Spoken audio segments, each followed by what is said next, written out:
ചൂടായത്. ആ എല്ലാരും ഇങ്ങോട്ടൊന്ന് വന്നേ. അതെ കേശു, ഞാൻ ആ ഹരിയുടെ നമ്പർ തരാം. നീ ആണെങ്കിൽ ആ ലൊക്കേഷൻ ഒന്ന് ഇട്ട് കൊടുക്കണം. ഓ കേട്ടോ? ഓ ആ പിന്നെ കണ്ട എല്ലാരോടും കൂടെ ഞാൻ പറയുക, അദ്ദേഹം വരുമ്പം എല്ലാവരും നല്ല ഭയഭക്തി ബഹുമാനത്തോടെ നിൽക്കണം കേട്ടോ. ജ്യോത്സ്യം വന്നു കഴിഞ്ഞാൽ ഉടനെ ഓരോരുത്തരായിട്ട് നമസ്കാരം പറയണം. ആദ്യം പാറു, ആ പിന്നെ പ്രായത്തിന്റെ അനുസരിച്ച് ഓരോരുത്തർ. അപ്പൊ പാറു കഴിഞ്ഞാൽ ഞാൻ, അത് കഴിഞ്ഞ് ഞാൻ, അത് കഴിഞ്ഞ് ഞാൻ, അതുക്കപ്പുറം ഞാൻ. പിന്നെ അഹങ്കാരം പാടില്ല. അത് എനിക്കിട്ടുള്ളതല്ലേ. ഞാൻ അങ്ങനെ ഉദ്ദേശിച്ച് പറഞ്ഞതല്ല, എല്ലാരോടും കൂടെ പറഞ്ഞതാ. എല്ലാവർക്കും പറഞ്ഞല്ല ഓർമ്മയുണ്ടല്ലോ. ആ വന്ന് കേറുന്ന ആള് വിചാരിച്ചോട്ടെ ഇവിടെ ഉള്ളവർക്കെല്ലാം നല്ല അടക്കവും ഒതുക്കവും ഒക്കെ ഉണ്ടെന്ന്.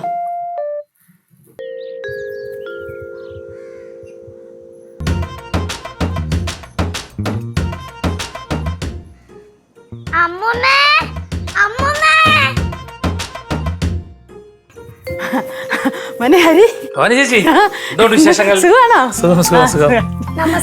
നമസ്കാരം മോളെ. നമസ്കാരം. നമസ്കാരം. നമസ്കാരം. നമസ്കാരം. നമസ്കാരം. നമസ്കാരം. നമസ്കാരം. സോറി, നമസ്കാരം. നമസ്കാരം. അമ്മൂമ്മ പറഞ്ഞില്ല, പറഞ്ഞോട്ട്. നമസ്കാരം ഹരി. ഇതെന്താ എല്ലാരും പറഞ്ഞു പഠിപ്പിച്ച മാതിരിയാണല്ലോ നമസ്കാരം പറയുന്നേ. എങ്ങനെ മനസ്സിലായി?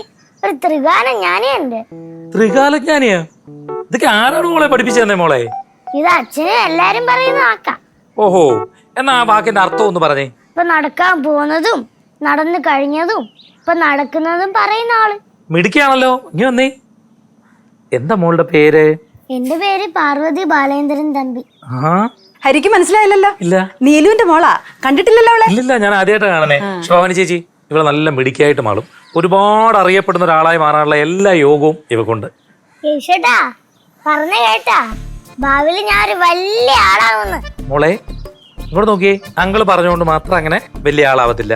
പിന്നെന്ത് വേണം? നല്ലതുപോലെ പഠിക്കണം, നല്ലതുപോലെ പ്രയത്നിക്കണം. എങ്കിൽ മാത്രമേ മോള് വലിയ ആളാവുള്ളൂ കേട്ടോ. പക്ഷെ വലിയ ആളാവാൻ വേണ്ടി പ്രയത്നിച്ചോണം മോളെ.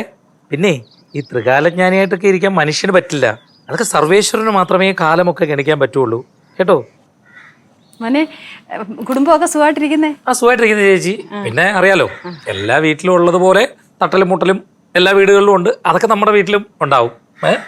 ലച്ചു, ഓ ഓർമ്മയുണ്ടോ നിനക്കെന്നെ? അവിടെ പണ്ട് പടവലത്തെ വീട്ടിൽ വെച്ച് കണ്ട ഒരു ചെറിയ ഓർമ്മയുണ്ട്. വലിയ ഓർമ്മയൊന്നുമില്ല. അന്ന് ഞാൻ അമ്മയുടെ ഒക്കത്തായിരുന്നല്ലോ. ഓഹോ, അത് ശരി. ഇതാരാണ് ചേച്ചി? ഇതെന്റെ മരുമോള്. ഓ, നമ്മുടെ ശ്രീകുട്ടന്റെ ഭാര്യയോ? ആ, ശ്രീകുട്ടന്റെ ഭാര്യ. നമസ്കാരം, ഞാൻ കേശു. എടാ കേശു, നീ നിക്കറുണ്ടാകുന്ന കാലത്ത് കണ്ടാ ഞാൻ. ഇപ്പൊ നീ താടിയും മീശയൊക്കെ വളർന്ന് വലിയ ആളായല്ലേ. ഞാൻ ജോത്സ്യനെ പറ്റി ഒരുപാട് പറഞ്ഞു കേട്ടിട്ടുണ്ട്. നല്ല കാര്യങ്ങളൊക്കെ തന്നെ കേട്ടത്. ഏറെക്കുറെ അങ്ങനെയൊക്കെ തന്നെ അല്ലേ? അതെയാ. ഞാൻ കനകം മധുരയിലിരുന്ന് വന്നேன். ഗൗരിയോട് ഹോട്ടലിൽ വർക്ക് பண்ண പോறேன். ആ ഗൗരിക്ക് ഹോട്ടലൊക്കെ ഉണ്ടോ? ഹോട്ടൽ ഓപ്പൺ ആയിട്ടില്ല. എന്തായാലും ഒരു മാസത്തിനകം ഓപ്പൺ ആവും. ഇത് തന്നെ 6 മാസം കൊണ്ട് പറയണത്, ഓപ്പൺ ആവണില്ല. ആ, അതിനാണ് ഞാൻ മോനോട് വരാൻ പറഞ്ഞത്. എന്ത്, ഹോട്ടലിൽ ചായ അടിക്കാനോ? അയ്യോ അല്ല, ഇതാണ് ഇവിടുത്തെ പ്രശ്നം. മൊത്തം അങ്ങ് തടസ്സങ്ങളാണെന്നേ. അതെല്ലാം ഒന്ന് നോക്കി കണ്ട് അതിനൊരു പരിഹാരം പറഞ്ഞു തരണം. നോക്കുന്നതിന് മുമ്പേ ചായയോ കാപ്പിയോ വല്ലതും ഉണ്ടെങ്കിൽ ഒന്ന് തന്നുകൂടെ എന്റെ ഭവാനി ചേച്ചി? അയ്യോ, അത് ഞാനങ്ങ് മറന്നുപോയി. അയ്യോ, വർത്താനത്തിന്റെ ഇടയ്ക്ക് അതങ്ങ് വിട്ടുപോയി. മോന് ചായയാന്നോ കാപ്പിയാന്നോ വേണ്ടുന്നേ? ചായയും കാപ്പിയും മാത്രം ഒന്നും പോരെ ചേച്ചി. ഞാൻ വരുന്ന വഴിക്ക് ഒന്നും കഴിച്ചിട്ടില്ല. ഇവിടുത്തെ കഴിച്ചിട്ടേ പോകുന്നുള്ളൂ. ആ, ഇഡ്ഡലി സാമ്പാറുണ്ട്, കഴിക്കാം. അമ്മമ്മല്ലേ പറഞ്ഞേ ഹരിജോത്സന് എവിടുന്നും ഒന്നും കഴിക്കില്ലെന്ന്? മോളെ, അങ്ങനെ അവിടുന്ന് ഇവിടുന്ന് ഒന്നും കഴിക്കത്തില്ല മോളെ. പക്ഷെ വിശന്നാ ഞാൻ എവിടുന്നും കഴിക്കും. കനകം, ഇഡ്ഡലി സാമ്പാറും എടുക്ക്. ഇപ്പൊ കൊണ്ടുവരാം. അയ്യോ ചേച്ചി, ഇഡലി സാമ്പാറും ഒക്കെ ഇങ്ങോട്ട് എടുക്കുകയാണോ? അയ്യോ അല്ല, മോനെ ഭാഗത്തോട്ടിരിക്കാം.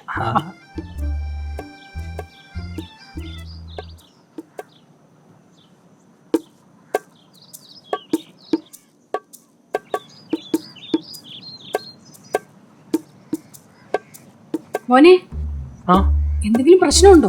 എന്ത് പ്രശ്നം? അല്ല, മോനിങ്ങനെ ചുറ്റും നോക്കുന്നു. ഞാനിവിടെ ആദ്യമായിട്ട് വരുമല്ലേ ചേച്ചി. നല്ല ഡിസൈൻ, നല്ല കളർ കോമ്പിനേഷൻ, അതൊക്കെ ഒന്ന് കണ്ടതാ. ആ, അതുകൊണ്ട് നോക്കിയതാണോ? അതെ.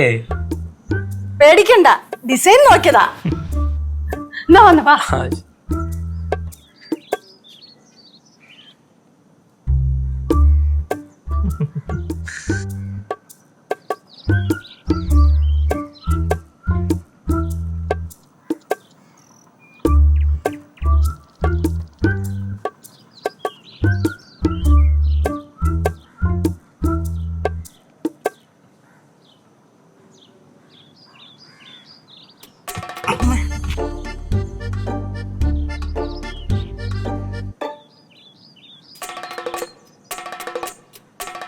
വീട്ടിലെ വിളക്ക് എല്ലാ ദിവസവും രാത്രി 8:30 ഫ്ലവേഴ്സിൽ.